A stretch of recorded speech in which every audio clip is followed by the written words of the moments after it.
C'est une joie. Je suis parti dans des conditions difficiles de la terre africaine suite à la volonté de certaines autorités soumises à la France. Et je reviens parce que une autre partie de ce continent attend toujours que la libération, l'indépendance, la souveraineté et l'autodétermination puissent être appliquées. C'est pas parce que Macky Sall a agi de cette façon que cela signifie que je n'étais pas chez moi au Sénégal ou ailleurs. Nous sommes des enfants du continent africain. Et nous sommes les enfants de ceux qui ont voulu les États-Unis d'Afrique. Et si les élites, certaines élites ont trahi leur mission par rapport à cette unité africaine, il faut savoir que le peuple, lui, est dans cette démarche de solidarité africaine, de fraternité africaine. Je suis ici parce que c'est la terre, symboliquement parlant de mes pères. Patrie est extrêmement important, mais je tiens à rappeler que je suis aussi le fils de la terre-mère. Et un enfant ne naît que parce qu'il y a un père et une mère. Il y a la patrie qui est le Bénin et il y a la mère qui est la terre-mère de manière générale. Et je vais aller visiter cette terre-mère partout dans les mois à venir pour installer les bases du front anti-CFA. La jeunesse ici est déterminée. La jeunesse ici n'a pas peur de perdre le peu d'avantages qu'elle a, parce qu'elle sait très bien que la véritable liberté doit passer par un certain nombre de sacrifices. C'est une fierté que je vois ces derniers ce soir, et je sens que le combat va prendre une autre dimension à partir de Cotonou pour refluer vers toute l'Afrique.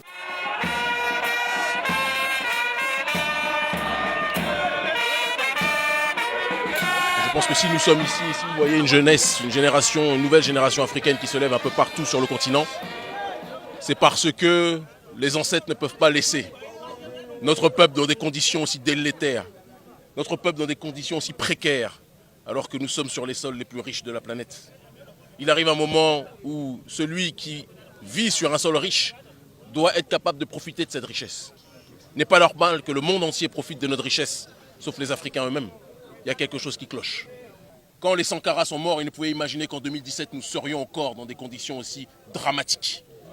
Et c'est parce que nous honorons nos aînés, hommes et femmes, que nous sommes prêts à risquer nos vies pour dire la vérité. Et je profite de cette occasion pour adresser un message à Macky Sall, qui se fait le représentant quelque part de la France-Afrique, tout comme M. Ouattara. Que ces derniers sachent que la jeunesse africaine n'est plus disposée à courber les chines. La jeunesse africaine est plus que jamais déterminée à obtenir sa propre liberté. Le CFA n'est qu'un chapitre de cette lutte pour la résistance, que certains ne nous incarcèrent pas dedans. La souveraineté africaine, c'est le départ des bases militaires. La souveraineté africaine, c'est la fin de la France-Afrique. La souveraineté africaine, c'est faire en sorte que la jeunesse africaine puisse profiter de ses propres matières premières, de ses propres richesses.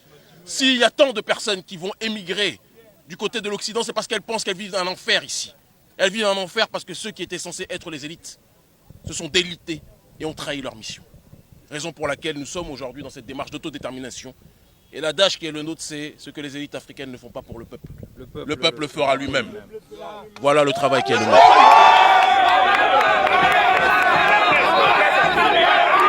Et samedi prochain, nous allons effectuer un certain nombre de petites opérations avec les militants de l'ONG Urgence panafricaniste et tous les sympathisants de notre cause, visant à sensibiliser nos populations sur la nécessité de consommer local, d'accord, de valoriser nos propres produits, de valoriser des alternatives crédibles à la production française. Parce que la vérité est que le colon ne comprend qu'une seule chose, l'économie.